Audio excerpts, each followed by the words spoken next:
Hey guys, I'm Will from Tested. I'm Norm from Tested. Yesterday, Apple announced iPhone 6, iPhone 6 Plus. We just finished recording the podcast where we talk about both of those things extensively. But our friend Jeremy Williams. Yeah, so these phones come out next week, and they're not available right now. We weren't at the event. We weren't able to see We're not special. what these phones looked like or felt like. But the big difference is they're different in size. They're bigger. There's a 4.7 inch and a 5.5 inch. So our friend Jeremy Williams took it upon himself to model and print out 3D printed mock-ups of both the iPhone 6 and the iPhone 6 Well, he didn't model these. He downloaded the 6 Plus from Thingiverse and then scaled the 6 down. So the button placement isn't exactly right on the 6 probably. We're unsure about that. The scaling on the stickers on the front also probably not exactly right. But the gist of how big the screen is in relation to the device is pretty much right on from everything we can tell. So, Will, you're holding your iPhone 5, a 4-inch phone, and this is a 4.7 inch, as you can see, compared to the 5. This is, again, based on dimensions that Apple has released on its website. The biggest thing is it's clearly bigger. It is bigger. It's clearly going to be bigger. The 5 we thought was a great, comfortable size to use one hand to navigate.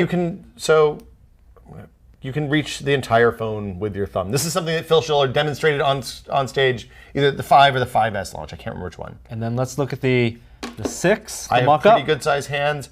I can reach from music to messages, but camera is just, if I do a kind of side grip, I can, but then I lose the bottom. So it's missing. And it's one of the things that they've added is the ability to double tap, not double press, but double tap the home button, and that'll scooch the whole screen down halfway.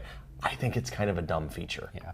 It's also a thinner phone, so this is 6.9 millimeters thick, as opposed to this being 7.6 millimeters thick.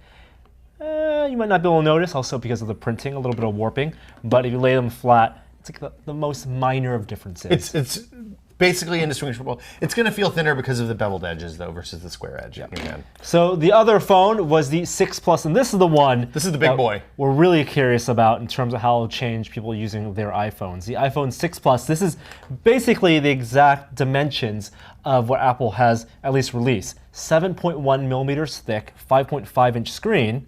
Compared to that 5, oh boy. It's enormous. That is really massive. My God, it's full of stars. Now this one's just a little bit cut off on the ends because Jeremy's printer isn't quite big enough to print the whole phone. So there's a couple of millimeters on either end where there's no curve. Normally it would be curved on the top and the bottom. Let's have you hold this. I have held this. I can't reach anywhere near the whole phone. If I'm holding it at the bottom and you do the double tap to pull everything down, I think they call it readability. Mm-hmm. It's a dumb name because it's not even about reachability. Sorry. You double tap it, you pull down, I'd be able to hit everything. I'm not sure about this, but it's going to require. This is the phone I'm going to get, assuming we can find availability next Friday. I think you're going to rearrange your icons so that the most used stuff is at the bottom edge rather than the top, which is how I do it on my current phone. And also have to maybe use 2 hands.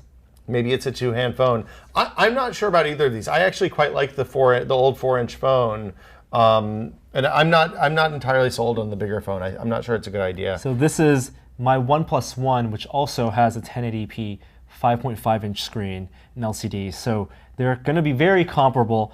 If you've seen the OnePlus One in person or the Galaxy Note in person, it's going to have basically that screen, but in a thinner form factor. This is, I believe, an 8.9 millimeter thick phone, and this is 7.1. How do these fit in your pocket? Yeah, that's the good old pocket test. So, Norm, you're wearing skinny jeans. All right, skinny jeans, Norm. Take my wallet out. Okay, make some space. This is the 6. The You're gonna put it in 6. your back pocket? The back pocket. You're a maniac. Comfortable. What about the front pocket? Front pocket? No problem. Huh, sit down, do a squat? That's not bad. Okay, so now 6 Plus. Back pocket? Of course that's gonna fit. Oh, sticking out, just like the OnePlus One. Wow. That seems like a cracked phone right there. Oh, yeah, it's not going to comfortably fit. Okay, so I have fat guy jeans on. Oh, no, look at this. That's let me jabbing into my your nethers. groin. Okay, I'm going to do it. Fat guy jeans, back pocket, no problem. It's just going to go right in. Still sticks out. Still sticks. I have keys in there too, though. I would never do that in the real world. Front pocket. All the way Fat in. guy jeans, it goes all the way in. I'm pretty sure I can sit with this in my pocket. I'm not sure about this. I think it's real big. It's a big change for iPhone. Norm, are you going to get either of these? Are you I'm not interested going to at get all? either of these. Wow. We'll be testing both on Tested. So this is our early size comparison between the iPhone 5, the 6, and the 6 Plus. Thanks to Jeremy Williams for printing these out for us. I'm glad he did the labels. I don't have a printer at home, so I couldn't have done that. There we go. Yeah, we'll see you guys next time. Hello? Hello?